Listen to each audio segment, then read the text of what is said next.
அப்போ ஞானஸ்தானம் ஏன் எடுக்கணும், எதுக்கு எடுக்கணும், எடுக்கிறதுனால என்ன நன்மை அப்படிங்கிறது ஒரு சிம்பிளாக பார்ப்போம். நேரம் இல்லை. பொதுவாக ஞானஸ்தான ஆராதனை தனியாக வைப்பாங்க. இங்கே இந்த நம்மளோட சூழ்நிலையினால ஆராதனை முடிச்சுட்டு வந்திருக்கிறோம், பரிசுத்தாராதனை முடிச்சுட்டு வந்திருக்கோம். இல்லைன்னா ஒரு நல்ல பெரிய விரிவாக ஒரு செய்தி கொடுத்து கொடுப்பாங்க. இப்போ அதுக்கு சமயம் இல்லை. ஒரு சிம்பிளாக பார்ப்போம். அதாவது இந்த கிறிஸ்தவ மார்க்கத்தில் ஏன் ஒருவருக்கு ஞானஸ்தானம் கொடுக்காங்க, இல்லை ஒருவருக்கு ஏன் ஞானஸ்தானம் எடுக்காங்கிறது நம்ம இப்போ பார்க்கலாம். அப்போஸ்தலர் நடவடி 22ஆம் அதிகாரத்தில் 16வது வசனத்தை ஒரு தேவனுடைய எடுத்து வாசிக்கலாம். இப்பொழுது நீ தாமதிக்கிறது என்ன, நீ எழுந்து கர்த்தருடைய நாமத்தை தொழுது கொண்டு ஞானஸ்தானம் பெற்று. அப்ப ஞானஸ்தானம் எதுக்கு ஒருவருக்கு கொடுக்காங்க, இல்லை ஒருவர் எடுக்காங்க கிறிஸ்தவ மார்க்கத்தில் அப்படின்னு சொன்னா, ஞானஸ்தானம் எடுக்கும் பொழுது அவங்க இன்னைக்கு வரைக்கும் செஞ்ச எல்லா பாவமும் அங்கே கழுவப்படுதான். பாவம் போயிருது அப்படின்னு சொல்லப்படுறது. பாவம் போகிறதுக்காக தான் ஞானஸ்தானம் எடுக்கணும். ஹல்லேலூயா. ஆமாம், பாவத்தை கழுவுறதுக்காக, எந்த ஒரு மனிதனும் செஞ்ச பாவத்தை கழுவுறதுக்காக ஞானஸ்தானம் சொல்லி சொல்லப்பட்டிருக்குது. அப்போஸ்தலர் 2ஆம் அதிகாரத்தில் 38வது வசனத்தை வாசிக்கலாம். பேதுரு அவர்களை நோக்கி நீங்கள் மனம் திரும்பி பாவ மன்னிப்புக்கென்று இயேசு கிறிஸ்து நாமத்தினாலே அவன் ஞானஸ்தானம் பெற்றுக்கொள்ளுங்க. அப்போ 2 முக்கியமான காரணம் இருக்கு எதற்காக ஞானஸ்தானம் இந்த மார்க்கத்தில் கொடுக்கப்படுது அப்படிங்கிற சொல்லுது. பாவம் மன்னிக்கப்படுறதுக்கு, பாவம் கழுவுறதுக்கு, பாவத்தை போக்குறதுக்கு. ஹல்லேலூயா. ஆமாம், பொதுவாக பிற மார்க்கங்களிலும் பல காரியங்கள் இந்த பாவத்தை போக்குறதுக்காக அவங்க செய்து பிரயாசப்படுறாங்க அப்படின்னு சொல்லி நம்ம பார்க்குறோம். நம்ம முன்னோர்கள்லாம், நானும் இந்து குடும்பத்தில் பிறந்து இப்போ ஊழியக்காரனாக இருக்கிறேன். ஹல்லேலூயா. ரொம்ப தீவிரமான இந்து குடும்பத்திலேருந்து வந்திருக்கிறேன். எங்கள் அப்பாலாம் சாமியாடி, சுருக்கமாக சொல்லியிருந்தேன், வேற இல்லை. எங்கள் அப்பா சாமியாடியாக இருக்கும். எங்களுடைய குலதெய்வ கோயில்னு ஒருத்தருக்கு இருக்கும், ஒரு கோயில் சமுதாய கோயில் இருக்கும். அந்த சமுதாயத்துக்குள்ள அவர் ஒரு சாமியாடியாக இருந்தார். சாமியாடி மகன் இப்பொழுது இயேசுவை பற்றி சொல்லும்படியாக என்னை கர்த்தர் தீர்த்து கொண்டிருக்கிறார். ஹல்லேலூயா. அதுதான் சொன்னேன், அவர் யாருக்கும் தூரமானவர் இல்லைன்னு சொன்னேன். என்னையும் சேர்த்து வச்சுன்னு வச்சுக்கிங்களேன். அப்படி இருந்தவர் இப்போ நான் வந்து இந்த கூலிக்கார ட்ரெஸ்ஸை போட்டுட்டு இந்த ஞானஸ்தானத்தை குறித்து உங்கத்தில் பேசுகிறதுக்காக வந்திருக்கேன். அப்போது நம்மளோட முன்னோர்கள் ஒரு வார்த்தை சொல்லி வச்சுட்டு போயிருக்கிறாங்க. என்ன வார்த்தைன்னா, கங்கைக்கு போய் கதிமோச்சம் கிடைக்கலன்னு சொல்லுவாங்க தானே. கங்கைக்கு போய் கதிமோச்சம் கிடைக்கல. கங்கைக்கு போகணும், ஆனால் அந்த பாவத்தை எங்களால் துவைக்க முடியல. இப்போது இங்கிட்டு இந்தியாவில் பொறுத்த மட்டும் தெற்கே இருக்கிறவங்க எல்லாம் கங்கைக்கு போவோம். அப்போ கங்கையில் இருக்கிறவங்களாம் என்ன செய்வாங்க, கன்னியாகுமரிக்கு வருவாங்க. ஆனாலும் அப்படி பிரயாசப்பட்டு பறித்து பண்ணி பாட்ட நம்முடைய முன்னோர்கள் வந்து உண்மையை எழுதி வச்சுட்டு போயிருக்கிறாங்க. எங்கே போனாலும் இந்த பாவத்தை துளைக்க முடியல. பாவம் நம்மளை விட்டுட்டு போக மாட்டேது, தொலைக்க முடியல அப்படின்னு சொல்லி போயிருக்கிறாங்க. அப்போ பாவத்தை துளைக்கிறதுக்காக, பாவத்தை போக்குறதுக்காக, நம்ம செஞ்ச பாவத்துக்கு மன்னிப்பு கிடைக்கிறதுக்காக தான் நம்ம ஞானஸ்தானம் எடுக்கிறோம். என்ன அப்படின்னு சொல்லி நம்ம பார்க்கலாம். 1 கொரிந்தியர் 15:3-4 ஒரு தேவனுடைய எடுத்து வாசிக்கலாம்.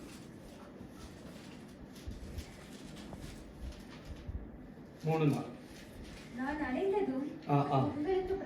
பிரதானமாக ஒப்பித்ததும் என்னவென்றால், கிறிஸ்துவானவர் வேத வாக்கியங்களின்படி நம்முடைய பாவங்களுக்காக மரித்து அடக்கம் பண்ணப்பட்டு வேத வாக்கியங்களின்படி 3ஆம் நாள் உயிர்த்தெழுந்தார் எழுதப்படும். அப்போ இயேசு கிறிஸ்து பாவத்தை போக்குறதுக்கு வந்தார். அவர் பாவம் செய்யல, நம்ம பாவத்தை நம்ம செய்த பாவத்தை போக்குறதுக்கு அவர் என்ன செஞ்சிருக்காரு அப்படின்னு சொன்னால், சிலுவையில் அவர் மரித்தார் அப்படின்னு தான் சொல்லப்பட்டிருக்கு. மரித்து அவர் அடக்கம் பண்ணப்பட்டார் அப்படின்னு இந்த வேத புத்தகத்தில் எழுதியிருக்கு. அதுக்காக அவர் ரொம்ப படாத பாடெல்லாம் பட்டாருன்னு அவரை குறித்து நம்ம தியானிக்கிறோம். நம்ம செஞ்ச பாவத்தை போக்குறதுக்காக அவர் படாத பாடெல்லாம் பட்டு ரொம்ப அவமானப்பட்டு நிந்திக்கப்பட்டு அவர் என்ன செஞ்சார், சிலுவையில் அவர் மரித்தார். அவரை அடக்கம் பண்ணாங்க. அவர் 3ஆம் நாளில் அவர் உயிரோடு விட எழுந்தார் அப்படின்னு சொல்லி சொல்லப்பட்டிருக்கிறது. அப்போ 1 யோவான் 1:7 எடுத்து வாசிங்க. அப்போ இயேசு கிறிஸ்துவோட ரத்தம், அவர் சிலுவையில் சிந்தின ரத்தம் எந்த மனிதனுடைய பாவத்தையும் அது பரிகரிக்கும், அதை மாற்றிடும், சுத்தம் பண்ணிடும், அதை போக்கிடும் அப்படின்னு சொல்லப்பட்டிருக்கிறது. இதற்காக தான் இயேசு கிறிஸ்து அங்கே போனார். அதுக்கு சாயலாகத்தான் இந்த ஞானஸ்தானம் நம்ம எடுக்கிறோம். அப்போ ஞானஸ்தானம் எதுக்கு எடுக்கணும் அப்படின்னு சொன்னால், நம்ம பாவம் போக கழுவப்படணும், நம்ம பாவங்கள் மன்னிக்கப்படணும். பாவம் போக கழுவப்பட்டாச்சுன்னா சுத்தமாக இருக்குன்னு அர்த்தம். அப்புறம் பாவம் நம்மக்கிட்ட இருக்காது. இப்போ ஞானஸ்தானம் முறையாக எடுத்தால் திரும்ப நம்ம பழைய பாவம் நம்மளை என்ன செய்யாது, திரும்ப நம்மக்கிட்ட வராது. இது மற்ற பூஜை புனஸ்காரங்கள் எவ்வளவோ காரியங்கள் செய்கிறாங்க இந்து மார்க்கத்தில்.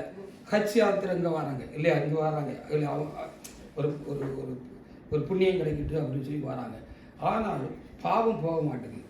பாவம் போகிறது இந்த ஒரு காரியம், இந்த இயேசு கிறிஸ்துவினுடைய ரத்தத்தினாலும் அவருடைய மரணத்தினாலும் தான் ஒரு மனிதனுக்கு பாவ மன்னிப்பு கிடைக்கி அவன் பாவம் போக கழுவப்படுறாங்க. வாசிக்கலாம். 1 யோவான் 1:7. அவர் ஒளியில் இருக்கிறது போல நாமும் ஒளியிலே நடந்தால் ஒருவரோடு ஒருவர் ஐக்கியப்பட்டிருப்போம். அவருடைய குமாரனாகிய இயேசு கிறிஸ்துவின் ரத்தம் சகல பாவங்களையும் நீக்கி நம்ம பாவத்தை போக்குறது இயேசு கிறிஸ்து ரத்தம் தான். அவர் மரணத்தினால தான் நமக்கு பாவ மன்னிப்பு கிடைக்கி.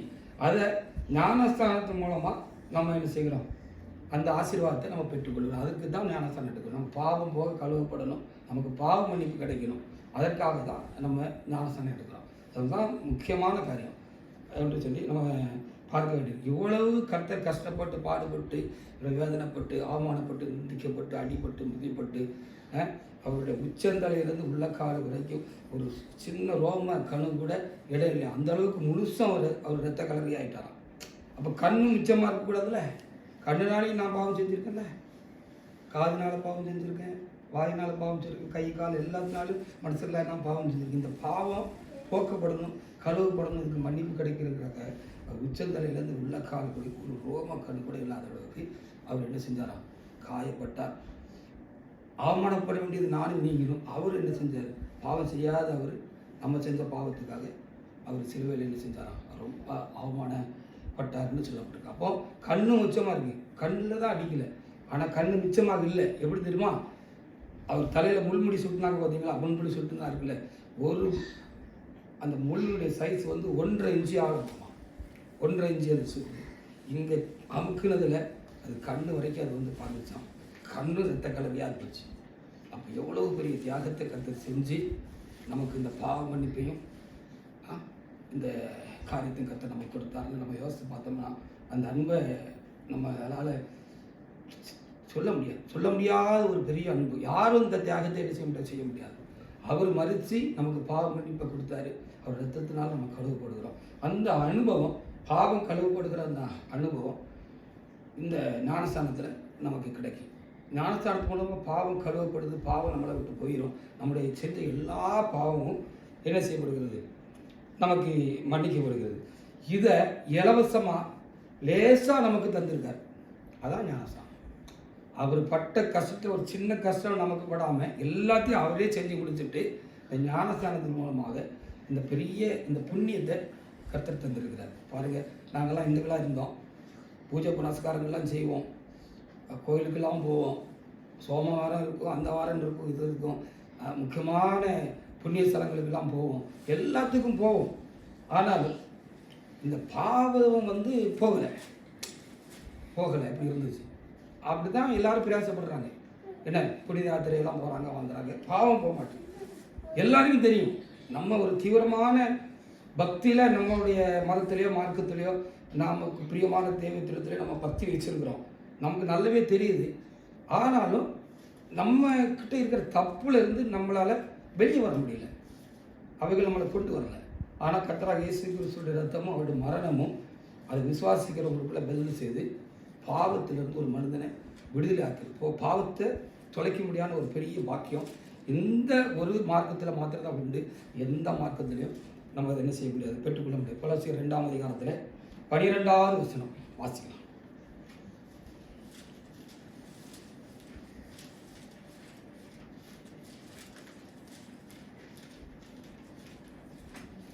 கொலோசியர் 2:12.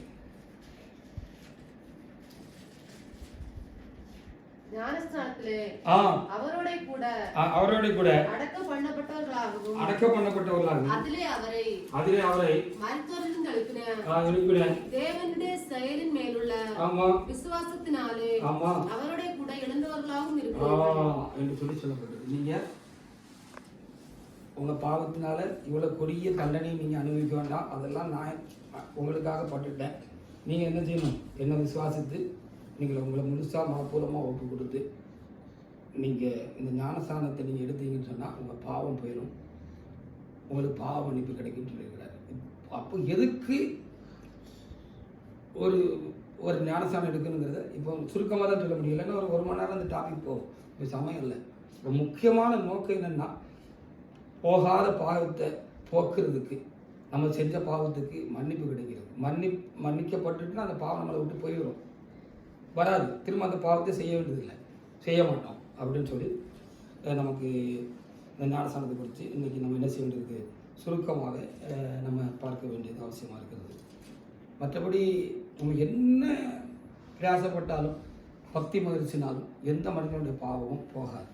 ஏன்னா அதுக்காக ஒருவர் அந்த காரியத்துக்காக எந்த ஒரு தெய்வமும் தியாகம் செய்யலை. இயேசு கிறிஸ்து தான் அந்த தியாகத்தை என்ன செஞ்சார்? மனிதர்களுக்காக செஞ்சிருக்காரு. ஆனால் இயேசு கிறிஸ்து மேலே விசுவாசம் உள்ளவனாகி ஞானஸ்தானம் பெறுகிறவர்கள் என்ன செய்வார்கள்?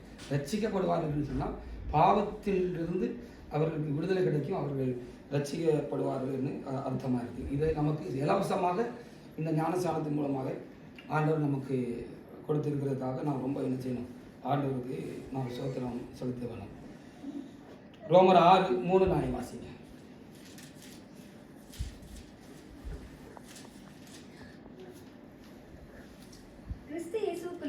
கிறிஸ்து இயேசுக்குள்ளாக ஞானஸ்நானம் பெற்ற நாம் அனைவரும் அவருடைய மரணத்துக்குள்ளாக ஞானஸ்நானம் பெற்றதை அறியாமல் இருக்கிறீர்களா? மேலும் பிதாவின் மகிமையினாலே கிறிஸ்து மரித்தோரிலிருந்து எழுப்பப்பட்டது போல நாமும் புதிதான ஜீவனுக்குள்ளவர்களாய் நடந்து கொள்ளும்படிக்கு பாவம் இல்லாம நம்ம வாழலாம்.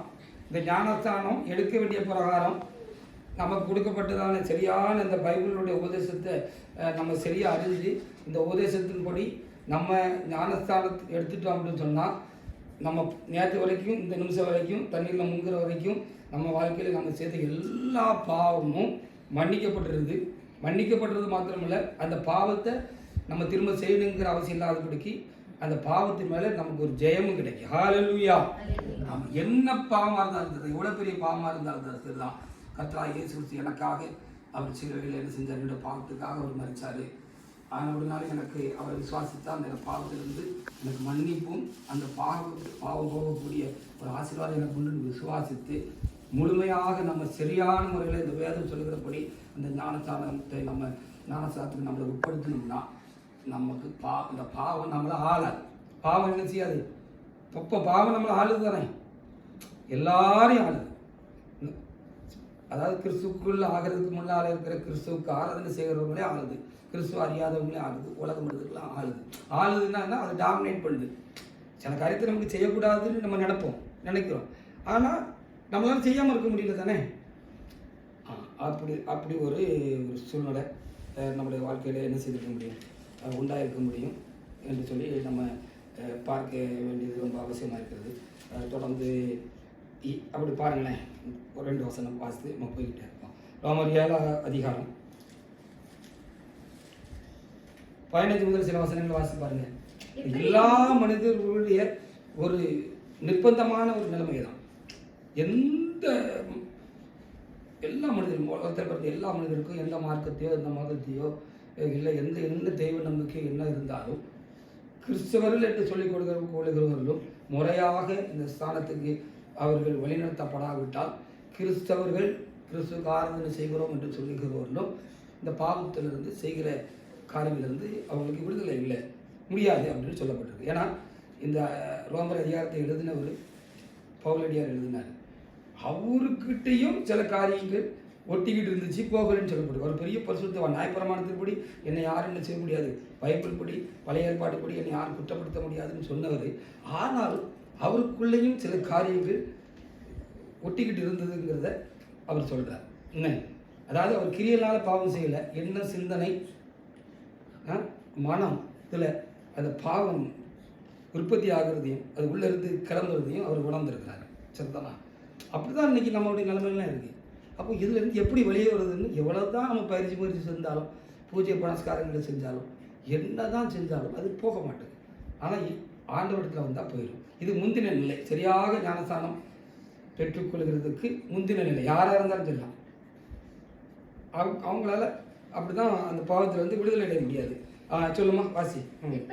எப்படி எனில் நான் செய்கிறது எனக்கே சம்மதி இல்லை. ஆமா, நான் விரும்புகிறதை செய்யாமல் ஆமா, நான் வெறுக்கிறதையே செய்கிறேன். கோவப்படக்கூடாதுன்னு நினைக்கிறேன். சில காரியங்கள்லாம் எனக்கு ஒரு எக்ஸாம்பிள் இல்லை. ஆனால் அடக்கி தான் பார்க்கேன். 2-3 நாளைக்கு அதை அடக்கியிருந்தேன். 3வது நாள் 4வது நாள் நினைச்சது அதுக்கும் சேர்த்து மொத்தமாக கோவப்படுறாரு. அப்படி தானே? அதான நம்மளுடைய நிலைமை. ஒரு எக்ஸாம்பிளுக்கு சொல்கிறேன். கோவப்படக்கூடாது அப்படின்னு நினைக்கிறேன். எப்படியா அந்த கோவத்தை என்ன செய்யணும், விரட்டிடணும், அந்த கோவத்தை ஜெயிச்சிடணும்னு நினைக்கிறேன். ஆனால் 2 நாள் 3 நாளைக்கு அதை என்ன செஞ்சேன், தம் பிடிச்சி அடக்கிடுவேன். 4ஆம் நாள் 3 நாளுக்கு சேர்த்து அதிகமாக கோவப்படுறேன். ஹல்லேலூயா. அப்போ பாவம் ஒரு அசுரனை போல இருக்குது. நம்மளை விட பலமான ஒரு அசுரன் கைக்குள்ளே நம்ம மாட்டிக்கிட்ட மாதிரி இருக்குது. நமக்குள்ள இருக்கிற பாவம் ஒரு அசுரனை மாதிரி இருக்குது. அதுக்கு நம்ம அடிமையாக இருக்கிறோம். அதை நம்மளால் என்ன செய்ய முடியல, விட முடியல, வெளியே வர முடியல. அப்படி தானே? அதுக்கு தான் பழமொழி சொல்லுவாங்க, இந்த இப்படிப்பட்ட காரியங்களில் நம்ம வெளியே வரணுங்கிறதுக்காக நம்ம 2-3 நாள் முயற்சி பண்ணது ஜான அளவு, 4வது நாள் நடந்தது 3 அளவு மறுபடியும் கீழே போயிடும். முன்னோட ரொம்ப மோசமாக நினைச்சிடும். அதே தப்பு செய்வோம். ஒரு எக்ஸாம்பிளுக்கு தான் சொல்லுது. இப்போ இதுலேருந்து எப்படி நம்ம வர்றதுன்னா, அதுக்காக தான் நம்மளை விடுதலை ஆக்குறது தான் இயேசு கிறிஸ்து என்ன செஞ்சார். எல்லா பாவங்கள்லேருந்து விடுதலை ஆக்குறது தான் அந்த வசனம் ஏற்கனவே வருதோம்லாம் அவர் சிலுவைக்கு போனார். அப்போ அதை நம்ம சுவாசித்து சரியாக இந்த ஞானஸ்தானத்தை நமக்கு கொடுத்தாங்கன்னா நம்ம எடுத்தோம் அப்படின்னு சொன்னால், அதுக்கப்புறம் அந்த பாவம் நம்மளை ஆளாது. இந்த பாவத்தில் வந்து நம்ம என்ன செய்யணும், விடுதலை ஆக முடியும். வாசி. ஆமாம், நான் விரும்பலை, கோவப்படக்கூடாதுன்னு நினைக்கிறேன். நியாயப்பிரமாணம் நல்லதென்று ஒத்துக்கொள்கிறேன். ஆமாம். ஆதலால் நான் அல்ல, எனக்குள் வாசமா இருக்கிற பாவமே அப்படி செய்கிறது. அப்போ உள்ள இருக்கிற பாவம் தான் நம்மளை திரும்ப திரும்ப அதே தப்பு செய்ய சொல்லுது. அப்போ அதுக்கு இப்போ நம்ம அடிமையாகிட்டோம். இந்த அடிமைத்தனத்திலேருந்து விடுதலையாக்குறதுக்கு தான் இயேசு கிறிஸ்து உலகத்தில் வந்தார். ஞானஸ்தானத்தை, அந்த ஞானஸ்தானத்து மூலமாக அந்த பெரிய அந்த புண்ணியத்தை நமக்கு இலவசமாக ஏசப்பா தான் உண்டு பண்ணி வச்சிருக்கிறார். அதுக்கு நாங்கள் சாட்சிகளாக இருக்கிறோம். ஹல்லேலூயா. எங்கள் வாழ்க்கையிலும் நாங்கள் கர்த்தராகிய இயேசு கிறிஸ்துவை அறிய வேண்டிய பிரகாரம் அறிகிறதுக்கு முன்பாக இந்துவாக இருக்கிற பொழுது எங்கள் குடும்பம்லாம் ரொம்ப பக்தியான குடும்பம். நம்ம திருச்செந்தூர் சுப்பிரமணிய சாமி கோயிலுக்கு மாதாந்திரம் நானும் எங்கள் அப்பாவும் எங்கள் அம்மா எல்லாரும் டிக்கெட் புக் பண்ணி மாதாந்திரம் போயிடுவோம். ஒரு நாளும் மிஸ் பண்ண மாட்டோம். எல்லாத்தையும் ஒதுக்கி வச்சுட்டு இப்படி போவோம். இப்படி ரொம்ப ஒரு ஆசாரமான ஒரு இந்து குடும்பத்தில் தான் இருந்தேன். ஆனாலும் எல்லாருக்கும் நல்லவனாக இருந்தேன். ஆனால் நான் நல்லவனாக இல்லை என்பது எனக்கு மாத்திரம் தெரியும். ஹல்லேலூயா. இப்படிப்பட்ட சூழ்நிலை தான் கர்த்தராகிய இயேசு கிறிஸ்து இப்படி நான் பிரசங்கித்த மாதிரி எனக்கு ஒருவர் பிரசங்கித்த பொழுது அந்த இயேசுடைய அந்த அன்பு என்னை இழுத்துக்கொண்டது. நல்ல வாலிப பிராயத்தில் ஒரு 24 வயசில் நான் இயேசுவை அறிந்து கொண்டேன். அது முறைப்படி எனக்கு நான் இப்போ உங்களுக்கு இந்த ஞானஸ்தானத்தை பற்றி சொன்ன மாதிரி கொஞ்சம் கொஞ்சமாக எனக்கு கற்றுக் கொடுத்து அந்த ஐயா என்ன செஞ்சார், என்னை நடத்தினார். என்னைக்கு நான் ஞானஸ்தானம் எடுத்தனோ அன்னைக்கு நாம் ஏற்கனவே சொன்னது போல் ஞானஸ்தானத்தினால பாவம் எனக்குள்ள அந்த பாவம் கழுவப்பட்டுட்டு, பாவம் போயிட்டு, பாவம் மன்னிக்கப்பட்டுட்டு, அதுக்கப்புறம் என்னால் நிறைய காரியங்கள் இருந்து நான் இதிலேருந்து விடுதலை ஆகிட்டேன். அதுக்கப்புறம் அந்த ஞானஸ்தானத்துக்கு முந்தின நாள் வரைக்கும் செஞ்ச எந்த பாவத்தையும் நான் இன்னைக்கு வரைக்கும் செய்யவில்லை. ஹல்லேலூயா. ஆமாம், அது நிறைய சொல்ல முடியாது. நான் ஒரு ஸ்டேஜ் பாவத்தில் இருப்பேன், நீங்கள் ஒரு பாவத்தில் இருப்பீங்க, ஒரு பாவம் எந்த பாவனாலும் அது ஞானஸ்தானத்தில் கழுவப்படுகிறது. இந்த இயேசு கிறிஸ்துவினுடைய அந்த புண்ணியத்தினால நமக்கு கிடைக்கும். ஞானஸ்தானம் எடுத்தால்தான், நீ எடுக்க வேண்டிய பிரகாரம் எடுத்தால்தான். அதுக்கு ஒரு பெரிய டைம் இருக்குது, சொல்ல முடியாது, டைம் இல்லை. அவளுக்கு இவங்க 3 பேருக்கு ஒரு நாள் கொஞ்சம் போதிச்சிருக்கேன். கொஞ்சம் பின்வரிசையில் இருக்கா, திடீர்னு வந்தாலும் வந்துடுவா, எனக்கு தெரியும். ஆமாம், அல்லேலூயா. ஆமாம், அது அப்படி இதுக்கு நாங்கள் சாட்சிகளாக இருக்கிறோம். அப்போ ஒரு காரியத்துக்கு ஒரு ஆள் சாட்சியாக இருக்கணும்ல. இப்போ கிறிஸ்துவுக்கு நம்ம சாட்சியாக இருக்கணும். கிறிஸ்துவத்தில் எதுக்கு நாம் வழிநடத்தப்படுகிறோம் என்று சொன்னால், பாவத்திலிருந்து நாம் வெற்றி அடைகிறதுக்காக நாம் என்ன செய்யப்படுகிறோம் படிக்கிறோம் என்று சொல்லி சொல்லப்பட்டிருக்கிறது. சரி, அப்போ ஞானஸ்தானம் எடுக்கிறோம். அப்போ ஞானஸ்தானம் எடுக்கிற அனுபவம் என்ன அப்படின்னு சொல்லி நம்ம பார்க்குற பொழுது, நம்ம 1 கொரிந்தியரில் வாசித்தோம்லவா, இயேசு கிறிஸ்து நம்முடைய பாவங்களுக்காக திரும்ப வாசி 1 Corinthians 15:3-4.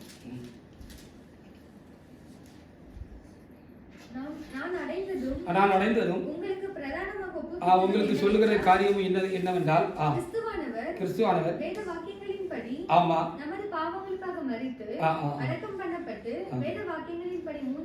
திரும்ப திரும்ப பாருங்க, அந்த வேத வாக்கியங்கள் இப்படி வேத வாக்கியங்கள் இப்படி எல்லாத்தையுமே கர்த்தர் வசனத்தின்படி தான் அவரும் இந்த உலகத்தில் வந்து செஞ்சார். இப்போ வேத வாக்கியங்களின்படி நம்முடைய பாவங்களுக்காக அவர் என்ன செஞ்சார்?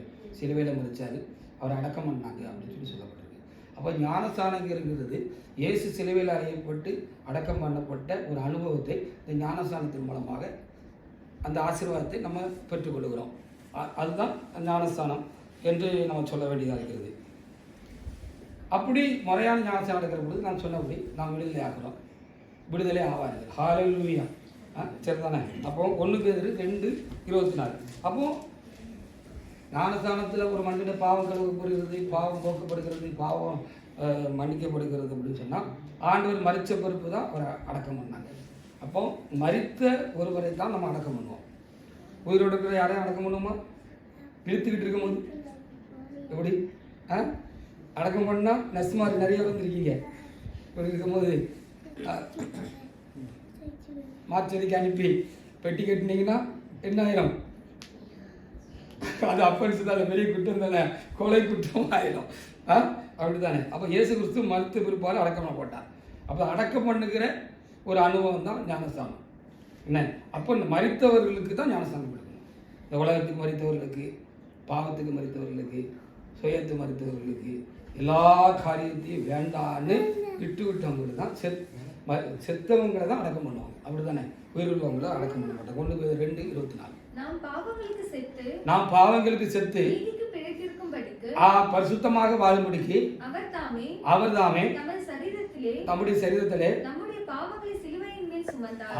பார்த்தீங்களா அப்படின்னு நாங்கள் தெளிவாக சொல்லுவோம். மரிச்சவங்களை தான் அடக்கம் பண்ணணும். அந்த ஒரு காரியம் தான் இந்த ஞானஸ்தானத்துக்குள்ள அடக்கமாக நமக்கு என்ன செய்கிறது? இருக்க செய்கிறது. அப்போ மறிக்காமல் அடக்கம் பண்ணக்கூடாது. அப்போ நமக்கு விவரம் தெரிஞ்ச வயசுல இருந்து இந்த நாள் வரைக்கும், இப்போ நீங்கள் ஞானஸ்தானம் இருக்கிறீங்கன்னா இந்த நாள் வரைக்கும் நமக்கு ஞாபகத்தில் இருக்கிற எல்லா பாவத்தையும் விட்டுடுறேன் அப்படின்னு சொல்லி ஆண்டவருக்கு நம்மளை ஒப்பு கொடுத்து அந்த பாவத்தை எல்லாம் என்ன செய்யணுமா? அறிக்கை செஞ்சு ஞானஸ்தானம் எடுக்கணும்னு சொல்லப்பட்டிருக்கு. இது எப்படின்னு சொல்லி பார்த்தா, பாவம் எப்பொழுது பாவத்துக்கு ஒரு மனுஷன் எப்படி மறைக்க முடியும் அப்படின்னு சொன்னால், ஒரு விளங்குறதுக்கு புரிஞ்சுக்கிற மாதிரி சொல்ல வந்தால், இப்போ மனிதர்களாக இருக்கும், இல்லைன்னா எந்த பறவை பச்சையாக இருக்கட்டும், மிருகங்களாக இருக்கட்டும், எல்லாருக்கும் உயிர் எதில் இருக்குது? ரத்தத்தில் தான் இருக்குது. தெரிதானே? ரத்தம் தான் உயிராக இருக்குது. அப்போ ஒரு மனுஷனுடைய ரத்தத்தை ஃபுல்லாக அவன் பாடியிலேருந்து நம்ம வெளியே எடுத்துட்டோம்னு சொன்னால் அந்த மனுஷன் செத்துப்போம். அப்படி தானே? மறிச்சு போகிறான். அதுபோல் நமக்குள் இருக்கிற பாவம் முற்றிலும் வெளியாக்கப்பட வேண்டும். ஹல்லேலூயா. நம்ம செஞ்ச எல்லா பாவமும் என்ன செய்யணும்? வெளியாக்கப்படணும். மத்தேயு 3:5-6 வாசித்து முடிக்கலாம். மத்தேயு 3:5-6. அப்பொழுது எருசலேம் நகரத்தாரும் யூதேயா தேசத்தார் அனைவரும் யோர்தானுக்கு அடுத்த அவரிடத்தில் போய் தங்கள் பாவங்களை அறிக்கையிட்டு யோர்தான் நதியில் அவரால் ஞானஸ்நானம் பெற்றார்கள். அப்போ நம்ம செஞ்ச எல்லா பாவத்தையும், நம்ம நினைவுக்கு வருகிற எல்லா பாவத்தையும் ஒன்று கூட விடாமல் நம்ம என்ன செய்யணும்?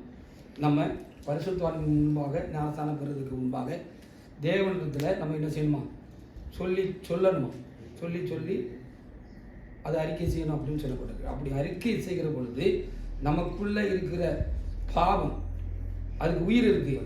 அந்த உயிர் இருக்கிற அந்த பாவம், இப்போ நான் பொய் சொன்னேன், அப்போ அந்த பொய் சொன்ன பாவம், அந்த பாவத்துக்கு உயிர் இருக்குது. நீங்கள் திரும்ப பொய் சொல்லுவீங்க. பொய் சொல்லி பழகிட்டீங்கன்னா திரும்ப பொய் சொல்லுவீங்க. பெரிய பாவத்தெல்லாம் சொல்ல வேண்டாங்கிறதுக்காக நான் அப்படி சொல்லுவேன். சரிதான்? நான் வந்து கோபப்பட்டுட்டீங்கன்னா திரும்ப கோபப்படுவீங்க. ஏன்னா கோபம் உயிருள்ளதாக, அந்த பாவம் உங்களுக்குள்ளாக உயிரோடு கூட இருக்குது. அதனால அது திரும்ப வருது. அப்போ கர்த்தராகிய இயேசு கிறிஸ்துவை விசுவாசித்து ஞானஸ்நானத்துக்கு ஒப்பு கொடுக்கிற ஒவ்வொரு தேவனுடைய பிள்ளையும் நான் என்னென்ன பாவம்லாம் செஞ்சேன்னு சொல்லி எல்லாத்தையும் நினைவு கூர்ந்து நமக்குள்ளே உயிரோடு இருக்கிற அந்த பாவத்துக்காக மனஸ்தாப்பட்டு வருத்தப்பட்டு எனக்காக இயேசு கிறிஸ்து சிலுவையில் மரிச்சாரு, ரத்தத்தை மரிச்சாரு அப்படின்னு சொல்லி நம்ம மனஸ்தாப்பட்டு நம்ம வருத்தப்பட்டு நம்மளை தாழ்த்தி அதையெல்லாம் நம்ம என்ன செய்யணுமா, நான் என்ன பாவம் செஞ்சேன் இயேசுவே எனக்கு மன்னியும்னு நான் ஒரு இடத்துல பாவரிக்கை செய்கிற பொழுது தேவட மனசுக்கு முன்பாக அதிகாரப்பட்ட தேவட மனசில் பாவரிக்கை செய்யும் பொழுது அந்த பாவம் எல்லாம் வெளியேற்றப்படுகிறது. ஹல்லேலூயா. அப்படி நீங்கள் செஞ்ச எல்லா பாவத்தையும் நீங்கள் கிரகமாக முறையாக நீங்கள் சரியாக நீங்கள் அறிக்கை செய்யும்போது அவ்வளோ பாவம் நான் சொன்னது ரத்தம் வெளியே உறிஞ்சி எடுக்கப்படுகிற பொழுது போல் அந்த பாவம் பூரா வெளியே வந்துடும். உள்ளே இருந்த பாவம் செத்து போயிடும். இதான் பாவத்துக்கு செத்து நீதிக்கு பிழைக்கிறதுன்னு முந்தின வசனத்தில் பார்த்தோம். அப்போ இவ்வளோ எல்லாம் வெளியே வந்துட்டு பாவம் செத்துட்டு பாவத்துக்கு நம்ம செத்துட்டோம். இப்போ நம்ம என்ன செய்ய போகிறோம், இயேசு கிறிஸ்து அடக்கப்பட்ட அந்த சாயலுக்கு ஒப்பாக என்ன செய்ய போகிறோம், இப்பொழுது ஞானஸ்நானத்தில் என்ன செய்ய போகிறோம், நம்ம அடக்கம் பண்ணப்படுகிறோம். திரும்ப வெளியே வருகிற பொழுது நாம் என்ன செய்கிறோம், அவருடைய சாயலில் நம்ம வரோம். இப்படி முறையாக நீங்கள் ஞானஸ்நானம் பெறுகிற பொழுது எந்த பெரிய பாவமாக இருந்தாலும் திரும்ப நீங்கள் அதை செய்யாதபடிக்கு கிறிஸ்துவின் ஆவினாலே உங்களுக்கு பலன் உண்டாகும், பாவத்திலிருந்து விடுதலை உண்டாகும். இதற்காக தான் ஞானஸ்நானம் பெறுகிறோம். இதற்காக தான் நாம் கிறிஸ்தவர்களாக இருக்க வேண்டும், கிறிஸ்தவர்களாக வர வேண்டும். ஹல்லேலூயா. ஆமாம், அப்படி தான் நான் தான் வந்தேன். நல்ல வாலிப பிராயத்தில் 24 வயசில் இருந்தேன். எனக்கு கர்த்தரை பற்றி சொல்லும் பொழுது அப்போ இதெல்லாம் சொல்லிக் கொடுத்த பொழுது எனக்குள்ளே கத்திருக்கிறீர்கள் செஞ்ச உடனே இந்த முறையாக அந்த ஞானஸ்நானத்தை நான் எடுத்த பொழுது என் வாழ்க்கையில் அதுக்கப்புறம் நான் செய்த எந்த பாவத்தையும் இந்த 40 ஆண்டுகளில் நான் துணிகரமாக எந்த பாவத்தையும் நான் செய்யவில்லை. ஹல்லேலூயா. எல்லாவற்றையும் விடுதலை அடைந்திருக்கிறேன். அதுக்கு நானும் சாட்சி, அநேகர் சாட்சி, நீங்களும் சாட்சியாக இருக்க வேண்டும். இந்த ஞானஸ்நானம் இருக்கிறவரும் சாட்சியாக இருப்பார்கள். இதற்காக தான் நம்ம ஞானஸ்நானம் கொடுக்குறோம். நிறைய சொல்ல வேண்டியது உண்டு, இன்னும் கருத்தாய் பேசலாம். நமக்கு சமையல் இல்லாத அப்படின்னாலே நாம் இந்த 2 பேருக்கும் ஞானஸ்நானம் கொடுக்கறதுக்கு ஆயத்தப்படும். விசேஷமாக இந்த 2 பேருக்கும் தான் ரொம்ப கூர்ந்து கவனிக்கணும். மற்றவங்களும் கூர்ந்து கவனிச்சிருப்பீங்க.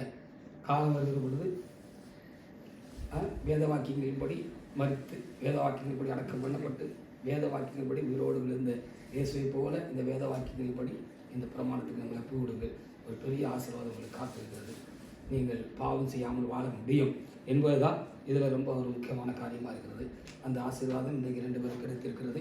அதனால் நாம் மீண்டும் கர்த்தரை நாம் சோத்திரிப்போமாக. சோத்திராண்டவரே, வந்துட்டீர்களா நாதரின் சாமத்தினார்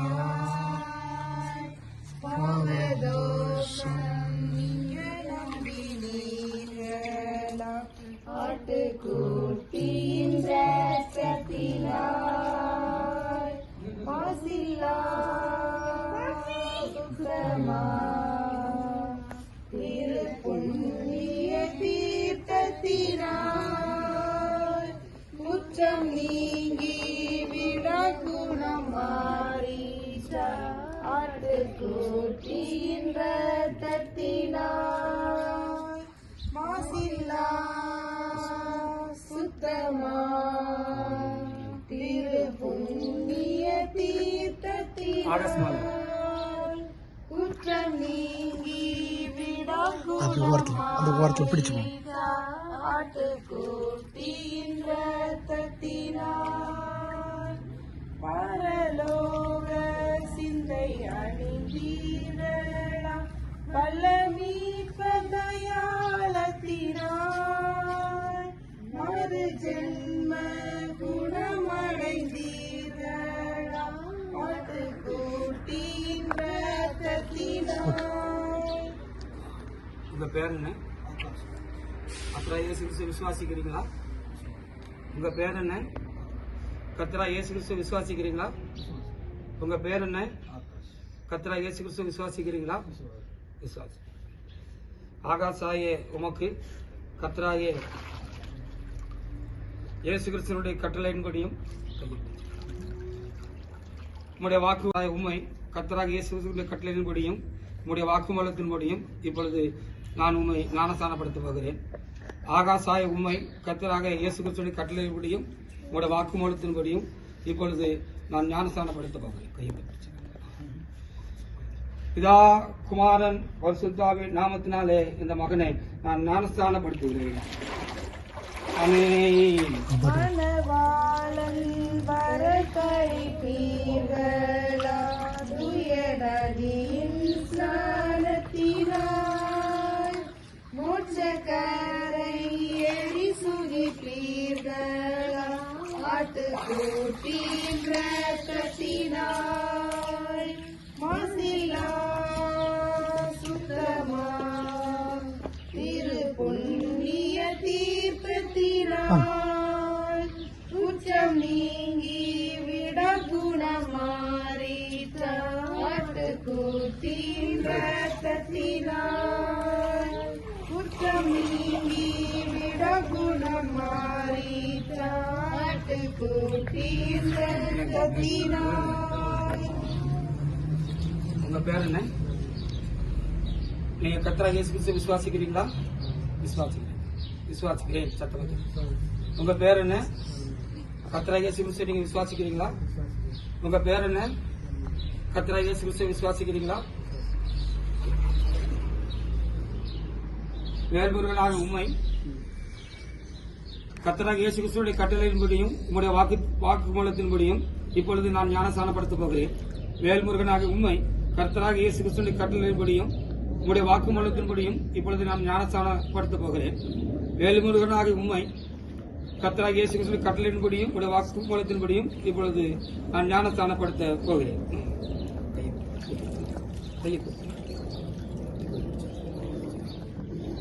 இந்த வேல்முருகனாகிய உம்மை பிதா குமாரன் பரிசுத்தாவின் நாமத்தினாலே நான் இப்பொழுது ஞானஸ்தானப்படுத்துகிறேன். ஆமென்.